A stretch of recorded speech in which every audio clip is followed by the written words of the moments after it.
Hola, muy buenos días, que Dios les bendiga, bienvenidos a esta perla de la palabra. Muchísimas gracias por conectarse, que tengan un lindo y bendecido día. Hoy vamos a compartir acerca de lo que es nuestra nueva identidad en Cristo, solo recordando algo que dice la palabra en Proverbios capítulo 23, versículo 7. Dice que así como nosotros pensamos profundamente en nuestro corazón lo que verdaderamente creemos que nosotros somos, así vamos a vivir. Hay dos fuentes de identidad.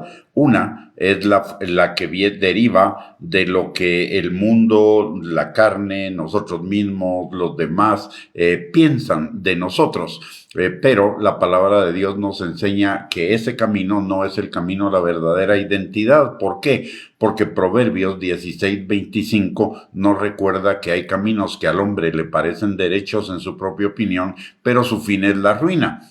Y la otra fuente de identidad es nuestro Creador, Dios, el que nos hizo a cada uno de nosotros y como nuestro Creador, Él tiene un plan, una identidad y un plan de vida para cada uno de nosotros. Dice la palabra en Deuteronomio capítulo 30, versículos del 19 al 20, que Él ha puesto delante de nosotros dos caminos, el camino de la bendición y la vida, el camino de la maldición y de la muerte, que escojamos el camino de la vida y de la bendición para que nos vaya bien en la tierra. Y el camino de la vida y de la bendición es el camino que nos enseña su palabra, porque lámpara es a nuestros pies su palabra y lumbrera a nuestro camino.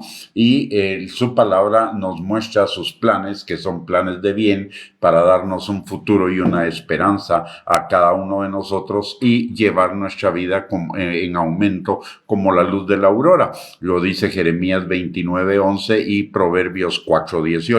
De tal manera que lo primero y por un lado, por el otro lado también la palabra de Dios nos dice que el hombre natural no puede entender las cosas que son del espíritu porque deben discernirse espiritualmente, y al hombre natural el Dios de este siglo le ha cegado el entendimiento para que no le resplandezca la luz del evangelio, de tal manera que lo primero que usted y yo necesitamos para vivir en nuestra nueva identidad en Cristo es reconocer al Señor Jesucristo como nuestro Señor y Salvador. ¿Por qué razón? Porque cuando reconocemos al Señor Jesucristo como nuestro Señor y Salvador, entonces nuestro espíritu resucita, recibe nueva vida, y entonces podemos no solo entender las cosas que son del espíritu, sino además de ellas atesorarlas en nuestro corazón y vivirlas.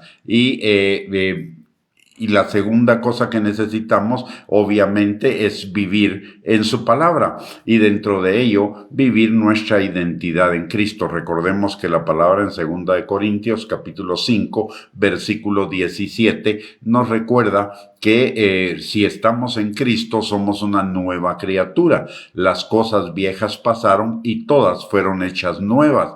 Y dentro de ello, pues obviamente significa dejar atrás la vieja identidad que era conforme a nuestros pensamientos, que nos llevaba a la ruina, y pensar en nuestra nueva identidad que es conforme al Señor para llevarnos a una vida plena, bendecida, abundante y en victoria. Y para ello, lo primero que necesitamos es reconocer lo que dice la palabra en cuanto a quiénes somos nosotros. Cuando estamos en Cristo, dice que si nosotros creemos en su nombre, nos ha dado potestad de ser hechos hijos de Dios. Y la palabra eso lo dice en Juan capítulo 1, versículo 12. Y en segundo lugar, Romanos capítulo 8, versículos del 15 al 17, nos recuerda que no hemos recibido el espíritu de esclavitud para estar otra vez en temor, sino el espíritu de adopción, por el cual clamamos Abba Padre, en lo que nos hace hijos de Él como hijos adoptados. Y aparte de ello, la palabra de Dios dice que juntamente con eso somos herederos de Dios y coherederos con Cristo Jesús, de tal manera que el fundamento de nuestra identidad después de Cristo es nuestra calidad como hijos de Dios. Y la palabra dice que como hijos de Dios somos santos en Efesios capítulo 1, versículo 1 y Efesios capítulo 1, versículo 4.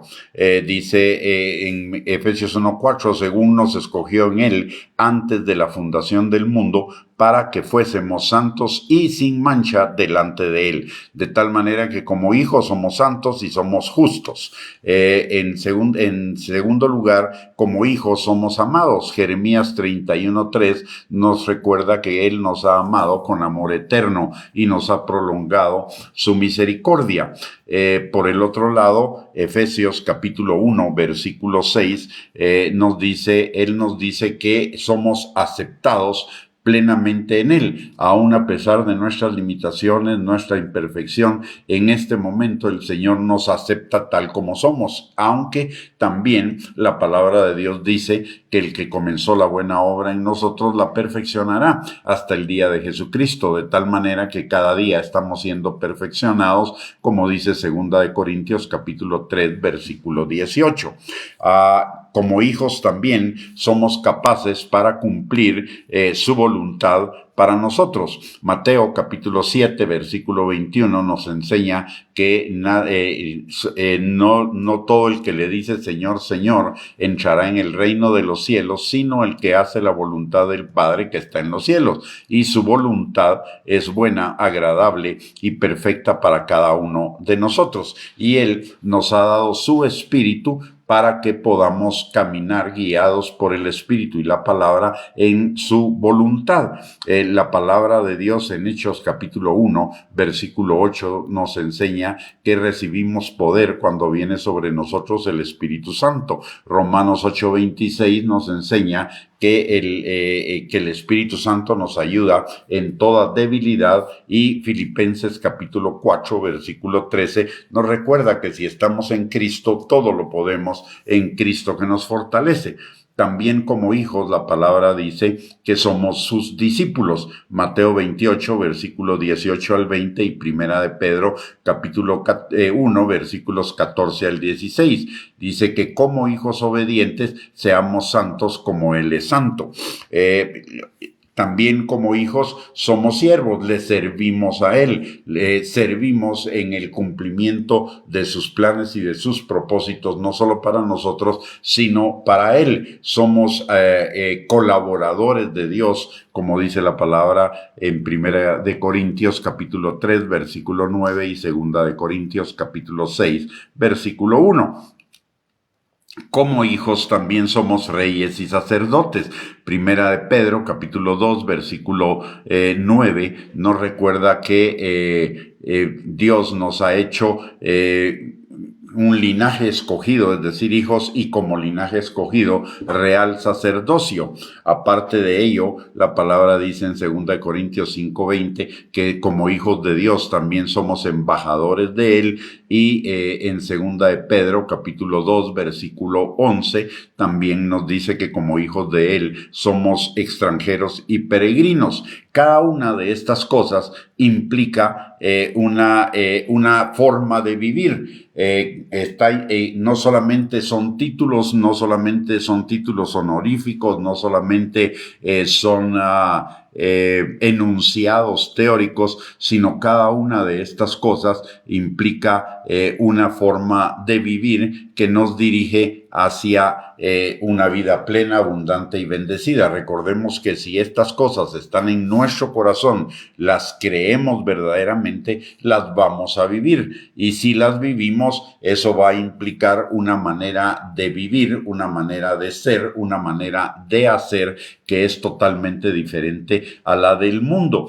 Por ello, nosotros necesitamos conocer nuestra identidad, y no solo conocerla, sino guardarla plenamente en nuestras vidas. En las próximas perlas de la mañana, a partir de lunes, vamos a ir compartiendo lo que significa cada una de estas partes de nuestra identidad, para que las podamos interiorizar y vivir de tal manera que alcancemos la meta del Señor, que es que vivamos vidas plenas, bendecidas, abundantes, en victoria, en sus planes de bien, para darnos un futuro y una esperanza, y para llevar nuestra vida en aumento como la luz de la aurora. Lo único que con lo que quisiera terminar es recordando que no somos lo que hacemos.